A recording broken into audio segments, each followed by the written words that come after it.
বিসমিল্লাহির রহমানির রহিম। প্রিয় শিক্ষার্থীবৃন্দ, কেমন আছো তোমরা? আশা করি ভালো আছো। আলহামদুলিল্লাহ, আমি ভালো আছি। তোমাদের গত ক্লাসে যে টপিকসটা নিয়ে আলোচনা করেছিলাম সেটা ছিল বৃত্তের উপরস্থ কোনো একটা বিন্দুতে অঙ্কিত স্পর্শকের সমীকরণ বের করে দেখাইছিলাম। তো আজকে যে জিনিসটা দেখাবো তোমাদের বৃত্তের বহিস্থ কোনো বিন্দু থেকে, এটা ধরো বৃত্তের একটা বহিস্থ কোনো বিন্দু থেকে যে বৃত্তের উপর যে দুটো স্পর্শক আঁকা যায়, দেখো এই যে পিটি আর পিটি প্রাইম, যে দুটো স্পর্শক আঁকা যায় সেই স্পর্শকের দৈর্ঘ্য কত হবে, কেমন হবে সেটা বের করে দেখাবো। বৃত্তের বহিস্থ কোনো বিন্দু থেকে বৃত্তের উপর যে অঙ্কিত স্পর্শক, সেই স্পর্শকের দৈর্ঘ্য দেখাবো বের করা, এবং সেই দৈর্ঘ্য দিয়ে আমরা কিভাবে অঙ্ক করতে পারি সেই জিনিসটা দেখাবো। কি বুঝতে পারছো? তাহলে আমরা এখন দেখি। ধরো এটা একটা বৃত্ত, পি হচ্ছে বৃত্তের বহিস্থ একটা বিন্দু, পি থেকে বৃত্তের উপর দুটো স্পর্শক হচ্ছে পিটি এবং পিটি প্রাইম।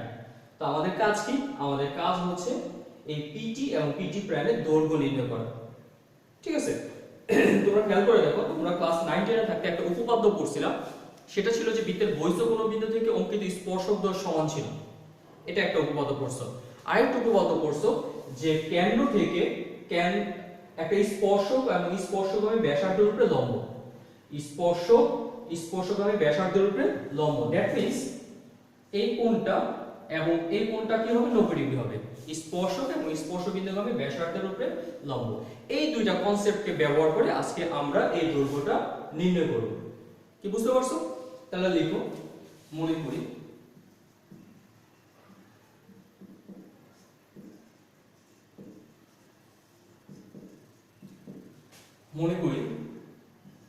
ও কেন্দ্র বিশিষ্ট বৃত্তে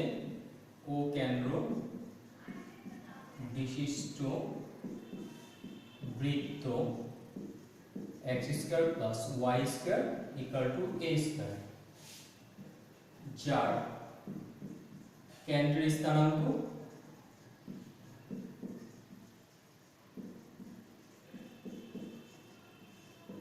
জিরো ছিল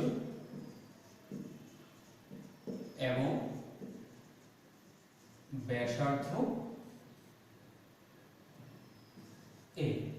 তাহলে আমরা লিখতে পারি যে OT সমান OT prime equal to a। OT সমান OT prime equal to a। কেন?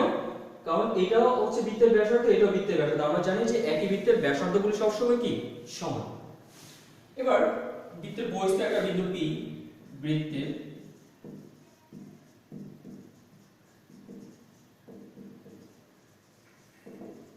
বহিস্থ একটি বিন্দু P x1 y1, বৃত্তের বহিস্থ একটা বিন্দু হচ্ছে P x1 y1। তো আমি যে কথাটা বলছিলাম যে স্পর্শক বিন্দুভাবে ব্যাসার্ধের উপরে লম্ব, দ্যাট মিন্স PT লম্ব OT। তাহলে আমরা এই কথাটা বলতে পারি না যে POT সমকোণী ত্রিভুজ, আবার POT প্রাইম কি সমকোণী ত্রিভুজ। তাই সমকোণী ত্রিভুজ যদি হয় তাহলে আমরা পিথাগোরাসের সূত্র অনুসারে আমরা লিখতে পারবো যে এটা সমকোণ, তার মানে কি OP টা হচ্ছে অতিভুজ, তাহলে OP স্কয়ার ইকুয়াল টু কি লিখতে পারি? OT square plus PT square, এটা আমরা লিখতে পারি। তাহলে লিখো ত্রিভুজ POT এর OP square equal to OT square plus PT square. তাহলে এখান থেকে আমরা লিখতে পারি বা PT square equal to OP square বিয়োগ OT স্কয়ার। এটা হচ্ছে এক নম্বর সমীকরণ। আবার ত্রিভুজ POT প্রাইম এর OP square equal to OT prime square plus PT prime square. তাহলে আমরা এখান থেকে লিখতে পারি বা PT prime square equal to OP square বিয়োগ OT প্রাইম স্কয়ার। এখন আমার কাজ হচ্ছে এই OP এর মানটা বের করে নাও, আর OT আর OT এর মান তো আমরা জানি। তাহলে দেখো O বিন্দুর স্থানাঙ্ক কত? 0 0, আর P বিন্দুর স্থানাঙ্ক কত? x1 y1। তাহলে আমরা দুটো বিন্দু যদি আমরা জানি, তাহলে দুটো বিন্দুর মধ্যে দূরত্ব বের করতে পারি √x1 - x2 whole square plus y1 - y2 whole square, এই ফর্মুলা দিয়ে। তাহলে আমরা এখানে লিখতে পারি সুতরাং OP equal to root of x1 minus 0 whole square plus y1 minus 0 whole square। তাহলে এখান থেকে লিখতে পারি root of x1 square plus y1 square। তাহলে আমরা এখানে যদি স্কয়ার রুটটাকে উঠাই দেই তাহলে ot স্কয়ার ইকুয়াল টু লিখতে পারি x1 square plus y1 square.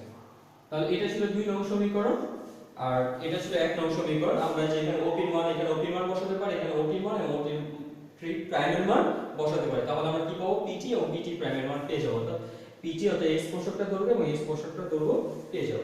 তাহলে আমরা লিখতে পারি সুতরাং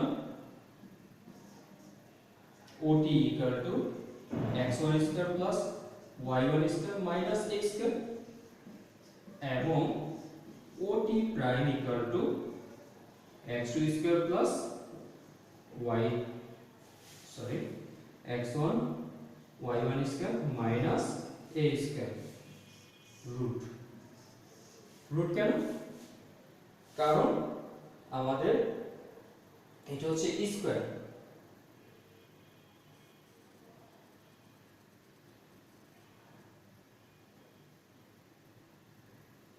সরি এটা ot না, এটা হচ্ছে pt এবং pt প্রাইম। এই এক আর দুই নমে যদি আমরা বসাই দেই তাহলে আমরা পাচ্ছি pt এবং pt প্রাইম। কারণ এটা স্কয়ার, তাহলে এটা যদি স্কয়ারটা উঠাতে চাই তাহলে কি করতে হবে? এখানে একটা রুট দিতে হবে। এটাকে যদি স্কয়ারটা উঠাতে চাই এখানে একটা রুট দিতে হবে। তাহলে হচ্ছে এইটা। তাহলে এইভাবে আমরা কি করতে পারি? একটা বৃত্তের স্পর্শকের দৈর্ঘ্য বের করতে পারি। অনুরূপভাবে যদি বৃত্তটা যদি এরকম বৃত্ত হতো, এই x square plus y square plus 2gx plus 2fy plus c equal to 0 বৃত্তের স্পর্শকের দৈর্ঘ্য তাহলে কি হবে? স্পর্শকের দৈর্ঘ্য হবে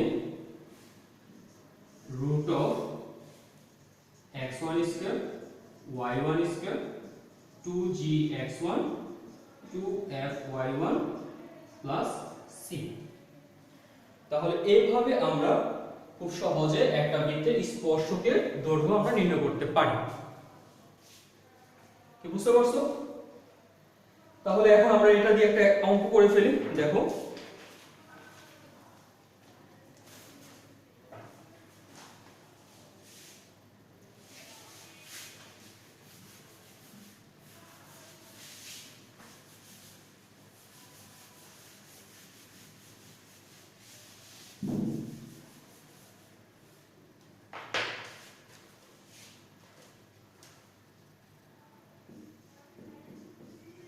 minus 3 বিন্দু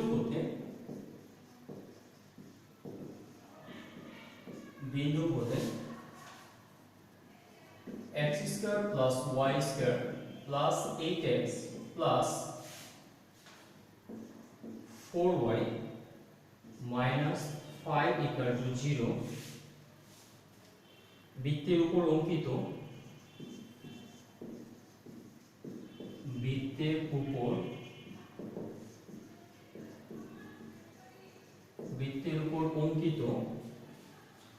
স্পর্শকের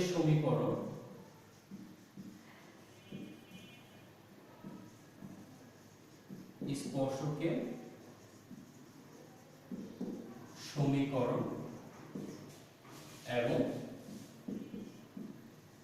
দৈর্ঘ্য নির্ণয় করো।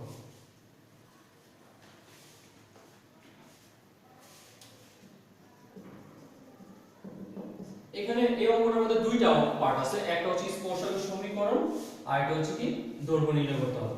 ঠিক আছে, তো দৈর্ঘ্য নির্ণয় করাটা খুব সহজ, আমরা এটা আগে করে নিই। দেখো এখানে x1 কত 3 আর x2 কত -3, x1 হচ্ছে 3 আর x2 কত -3 আর এটা হচ্ছে কি বৃত্ত। তাহলে আমরা খুব সহজে স্পর্শকের দৈর্ঘ্য নির্ণয় করতে পারছি। স্পর্শকের দৈর্ঘ্য 3 -3 বিন্দু হতে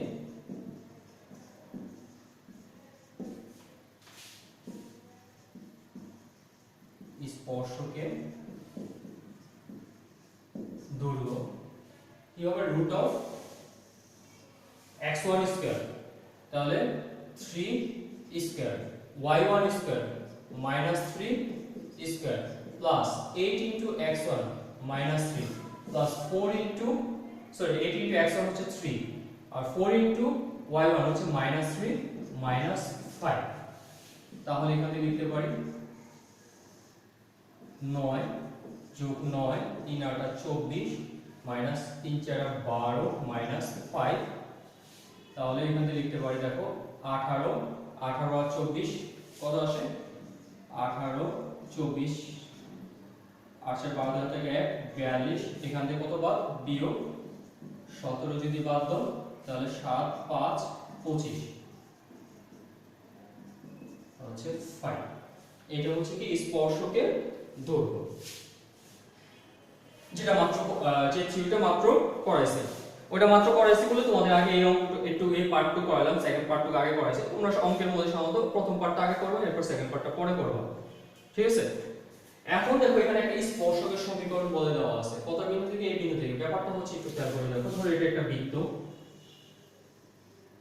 ধরো এই যে বৃত্তটা দেওয়া আছে সেই বৃত্তটা, আর এটা হচ্ছে বহিস্থ একটা বিন্দু 3 3। এই বিন্দু থেকে এই বৃত্তটার উপরে যে স্পর্শকটা, সেই স্পর্শকটা সমীকরণ বের করতে বলছে। এই বৃত্তটা থেকে এই বিন্দু থেকে এই বৃত্তের উপর যে দুটো স্পর্শক, সেই স্পর্শকের সমীকরণ নির্ণয় করতে বলছে। তাহলে দেখো একটু খেয়াল করে, এই স্পর্শক দুটোটা কি একটা সরলরেখা, স্পর্শক দুটোটা কি সরলরেখা। তো আমরা সরলরেখার যে অধ্যায়টা করছিলাম খেয়াল করে দেখো, সেখানে আমরা পড়ছি যে দুইটা বিন্দু দেওয়া থাকে খুব সহজে আমরা সরলরেখা বের করতে পারি। x - x1 / x1 - x2 = y - y1 / y1 - y2, তাই না? এইভাবে বের করতে হবে। বাট একটা বিন্দু যদি দেওয়া থাকে, এখানে দেওয়া আছে কি একটা বিন্দু দেওয়া আছে, খেয়াল করে দেখো একটা বিন্দু যখন দেওয়া ছিল তখন আমাদের একটা বিন্দুর সাথে একটা ঢালও দরকার ছিল, একটা বিন্দু দরকার ছিল এবং কি একটা ঢাল দরকার ছিল, খেয়াল করে দেখো। তাহলে ওইখানে বৃত্তের সমীকরণটা কি ছিল, y - y1 = m * x - x1। তার মানে আমাদের কি দরকার, আমাদের একটা m দরকার। যদি m টা আমরা জেনে ফেলতে পারি তাহলে আমরা এই বিন্দু এবং এই m এই দুইটা জিনিসকে ব্যবহার করে খুব সহজে এই স্পর্শকটার সমীকরণটা বের করতে পারবো। কি বুঝতে পারছো? তাহলে আমাদের কাজ কি, m এর মানটা বের করা। তাহলে খেয়াল করে দেখি, তাহলে আগে লিখি, আগে দেওয়া আছে লিখি, দেওয়া আছে বৃত্তের সমীকরণ।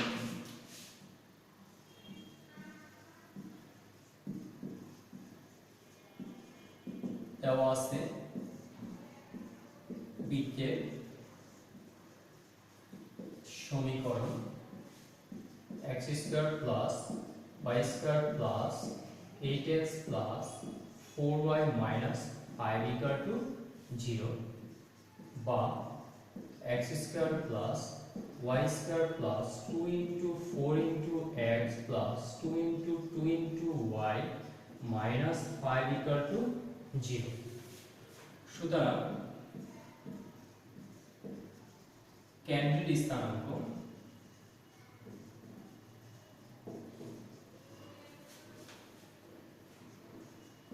-4 - 2 এবং ব্যাসার্ধ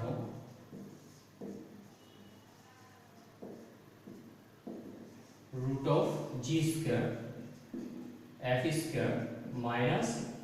- c। তাহলে এখান থেকে লিখতে পারি 4 4 16 + 4 + 5 সমান হচ্ছে √25 সমান হচ্ছে 5। এটা হচ্ছে ব্যাসার্ধ। তাহলে মনে করি, এবং স্পর্শকের সঙ্গে তাহলে 3 - 3 বিন্দুগামী স্পর্শকের সমীকরণ, 3 - 3 বিন্দুগামী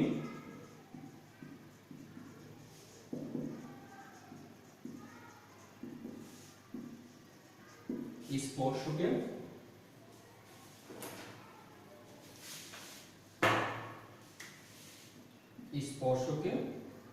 সমীকরণ, 3 - 3 বিন্দুগামী স্পর্শকের সমীকরণ y - y1 - -3 = m * x - x1।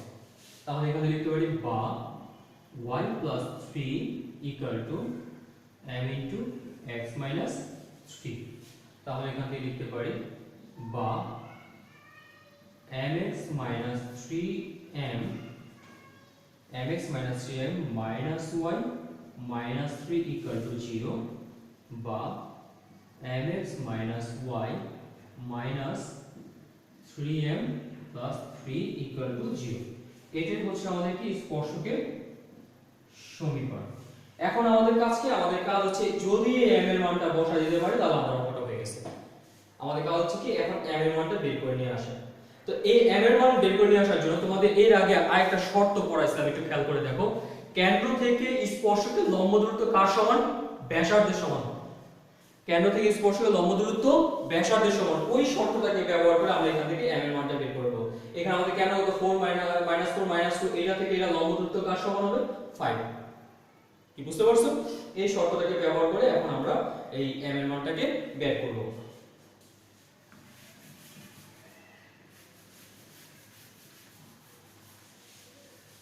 তাহলে দেখো, তাহলে -4 -2 বিন্দু থেকে -4 -2 বিন্দু হতে 1 নং রেখার লম্ব দূরত্ব, 1 নং রেখার লম্ব দূরত্ব কি হবে? m into -4 minus y minus 2 minus 3m plus 3 divided by root of m square plus minus 1 whole square modulus। তাহলে এখান থেকে আমরা লিখতে পারতেছি -4m plus 2 minus 3m minus 3 divided by root of m square plus 1।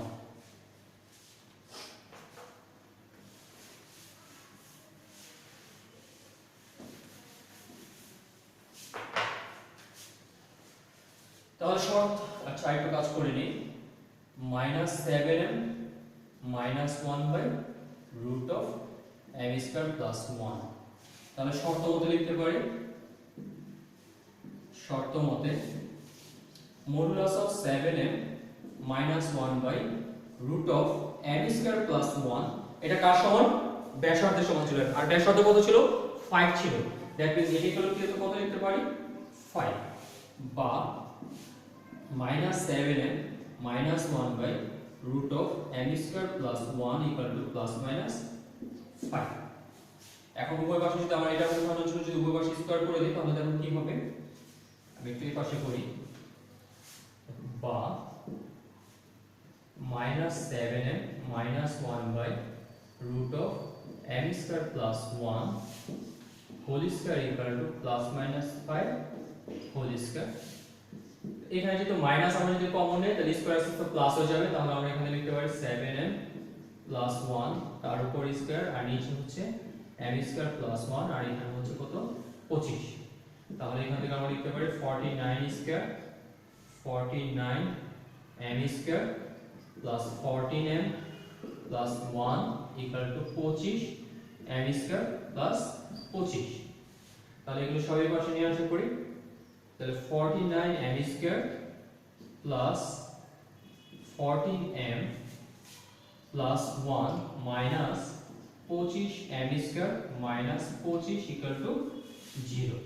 তাহলে 49 থেকে 25 চলে গেলে থাকে হচ্ছে 24 m square plus 14m আর এখানে থাকে হচ্ছে 24 equal to 0। এখানে যদি আমরা 2 কমন নিয়ে বাদ দিয়ে দিই তাহলে এখানে থাকে হচ্ছে 12 m square plus 7m minus 12 equal to 0।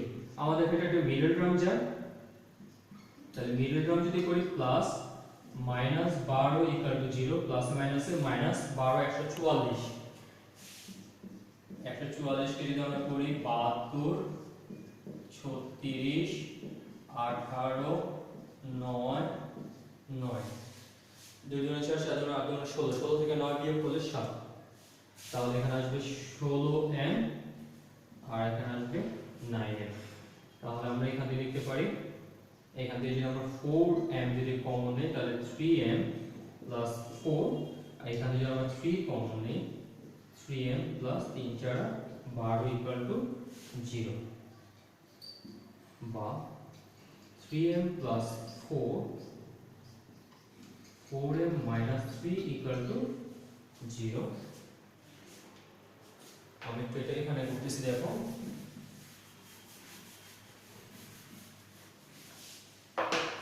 তাহলে আমরা এখানে লিখতে পারি সুতরাং 3m plus 4 equal 0 অথবা 4m minus 3 equal 0 বা m equal to minus 4 by 3 বা m equal to 3 by 4। তাহলে m এর মান পেয়ে গেছি -4 by 3 3 by 4। এই m এর মান যদি এক নং সমীকরণে আমরা বসাই দিই তাহলে আমাদের অঙ্ক হয়ে যাবে। তাহলে দেখো m এর মান এক নং সমীকরণে বসাই,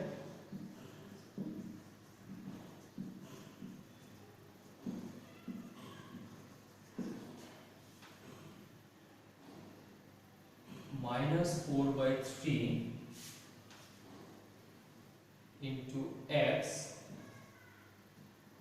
minus y minus 3 into -4 by 3 plus 3 equal to 0। এখানে 3 3 কাটা, -4x by 3 minus y minus এখানে দেখো -4 plus 3 তাহলে কত -1, তাহলে মাইনাস আছে প্লাস 1 equal to 0।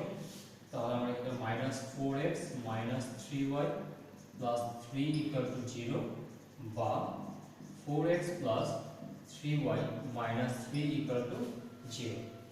তাহলে এটা হচ্ছে একটা স্পর্শকের দৈর্ঘ্য।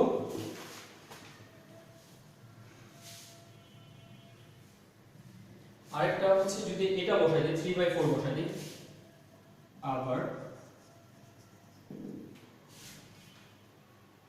3/4 into x minus y minus 3 into 3/4 plus 3 equal to 0। তাহলে আমরা এখানে লিখতে পারি বা 3x by 4 minus y minus 9/4 minus 3 equal to 0। আমরা যদি 4 দ্বারা বাদ দিয়ে দিই তাহলে 3x minus 4y minus 9 minus 12 equal to 0। তাহলে আমরা এখানে লিখতে পারতেছি বা 3x minus 4y minus 21 equal to 0। তাহলে এই যে দুইটা হচ্ছে স্পর্শকের সমীকরণ, একটা হচ্ছে 4x plus 3y minus 3 equal to 0, একটা হচ্ছে 5x minus 4y minus 21 equal to 0। ঠিক আছে, তো এই দুইটা সূত্র দিয়ে, এই সূত্রটা দিয়ে আমরা এই অঙ্কটা করতে পারি। ঠিক আছে, তাহলে আমরা নেক্সট আরেকটা অঙ্ক করি।